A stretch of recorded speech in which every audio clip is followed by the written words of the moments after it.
Selamat datang di Nimrod Serambi Olahraga, channel yang membahas tentang seputar olahraga, baik di dalam negeri maupun di luar negeri. Pada kali ini kita akan membahas tentang konsep latihan dan konsep pelatih. Beberapa ahli yang berkecimpung di dalam bidang pelatihan olahraga menyatakan bahwa latihan adalah proses aktivitas olahraga yang dilakukan secara berkesinambungan, berulang-ulang, bertahap, sistematis, dan kian hari beban latihannya kian meningkat. Ada 5 kata kunci yang kita dapatkan dari definisi tersebut.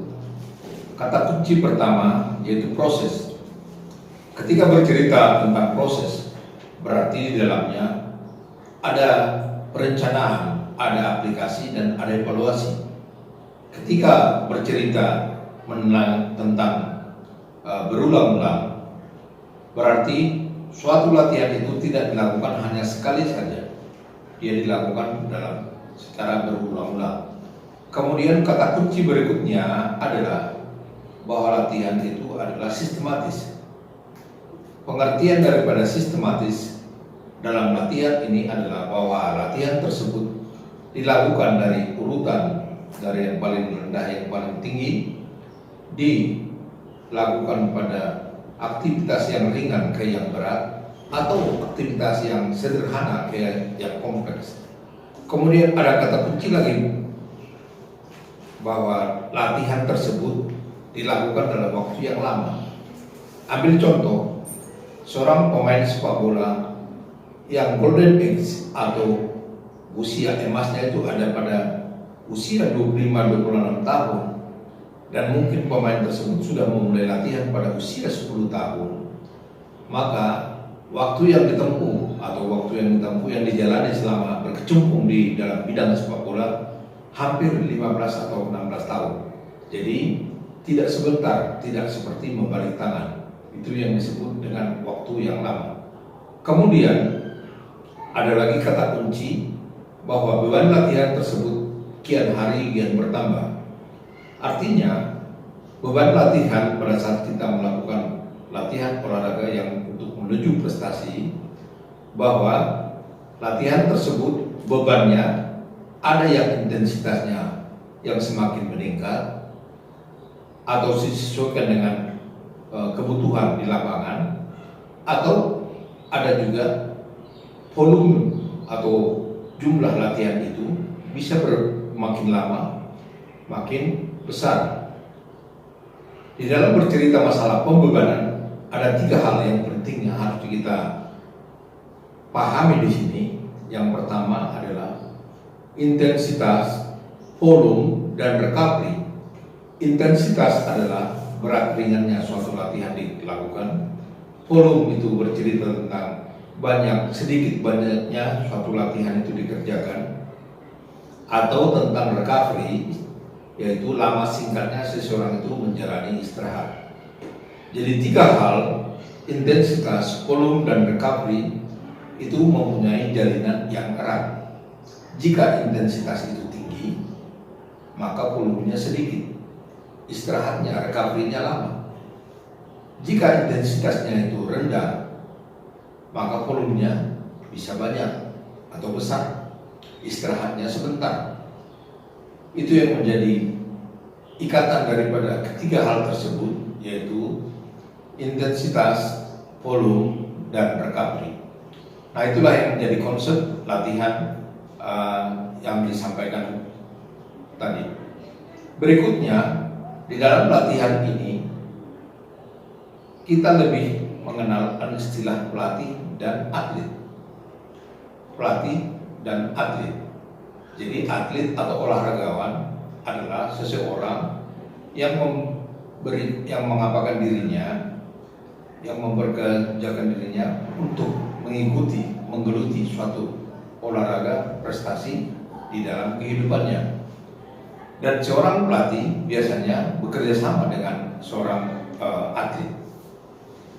Selanjutnya kita sebutkan bahwa tugas utama daripada seorang pelatih itu adalah membantu. Ya, ada kata kunci di situ adalah membantu. Jadi pelatih itu adalah membantu untuk mengoptimalkan potensi-potensi yang dimiliki oleh seorang olahragawan atau seorang atlet. Dalam hal membantu tersebut, jadi peran daripada seorang pelatih bisa saja sebagai seorang perencana atau planner. Artinya si pelatih itu merencanakan apa yang menjadi kegiatan atlet tersebut, baik pada saat bertanding, berlatih, ataupun pada saat dia akan melakukan perjalanan untuk mengikuti turnamen atau kompetisi misalnya. Peran kedua di sini adalah bahwa seorang pelatih itu adalah seorang administrator. Artinya administrator di situ bahwa pelatih tersebut mencatatkan, mendata apa saja yang dimiliki oleh seorang atlet terkait dengan latihannya.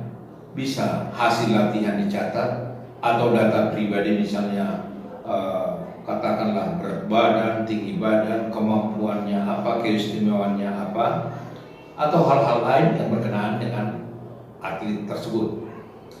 Kemudian disebutkan bahwa seorang pelatih itu adalah seorang polisi bagi seorang atlet.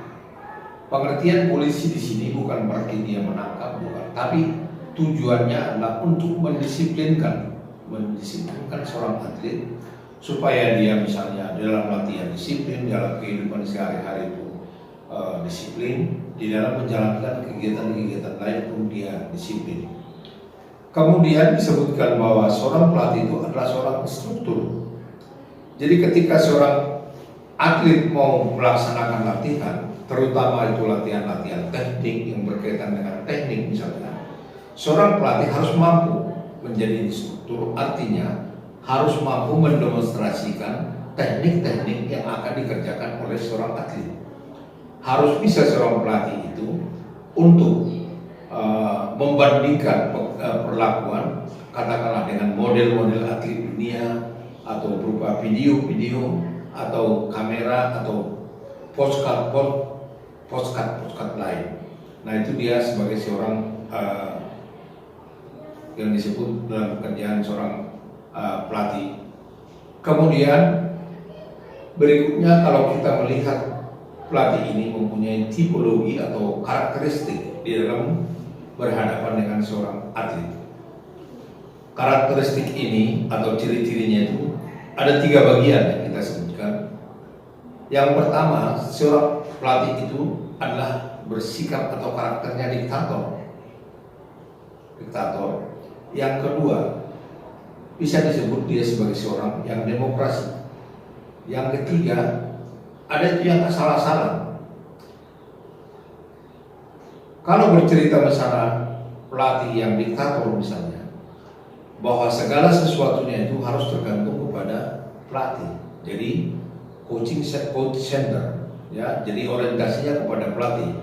Apa yang dinyatakan oleh pelatih itu yang harus dikerjakan oleh si atlet. Ketika misalnya si pelatih menyatakan harus menang, maka si atlet harus menang. Ketika dia tidak menang, mungkin si pelatih bisa memarahi atletnya. Itu kebanyakan. Ada banyak seperti itu. Dan kemudian ada lagi misalnya pelatih yang disebut dengan demokrasi. Ketika misalnya kita merencanakan suatu latihan sebagai pelatih yang demokrasi, jadi kita itu bersama-sama dengan atlet merencanakan latihannya. Jadi berdiskusi, membicarakan, sambil menentukan, sambil berdebat, tanpa ada satu saling menjatuhkan dan saling menyakiti dan rasa sakit hati di antara kedua antara atlet dan pelatih. Dan yang ketiga adalah ada tipologi atau karakter daripada seorang pelatih yang namanya asal-asalan. Jadi karakter pelatih yang asal-asalan ini adalah apa yang dikerjakan oleh atlet ya terserah aja. Jadi namanya atlet center. Jadi segala sesuatunya tergantung kepada atletnya. Pelatih tersebut mengikuti apa maunya atlet. Sekarang menjadi pertanyaan, mana yang lebih bagus antara pelatih yang otoriter, pelatih yang demokrasi, dan pelatih yang asal-asalan. Kalau dipertanyakan seperti itu, semua mempunyai kelebihan dan mempunyai kelemahan. Apakah si A pelatih yang otoriter berhasil? Ada juga yang berhasil, ada juga yang gagal.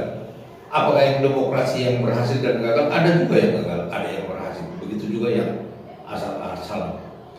Jadi konsep daripada seorang pelatih itu tujuannya adalah, sekali lagi, adalah membantu atlet untuk mengoptimalkan potensi-potensi yang dimiliki oleh atlet. Pelatih mana yang berhasil mengembangkan potensi-potensi yang ada pada diri atlet, saya pikir itu menjadi pelatih yang berhasil. Bagaimana dinamika atau potensi-potensi tersebut dikembangkan, pada berikutnya akan kita bahas tentang prinsip-prinsip latihan.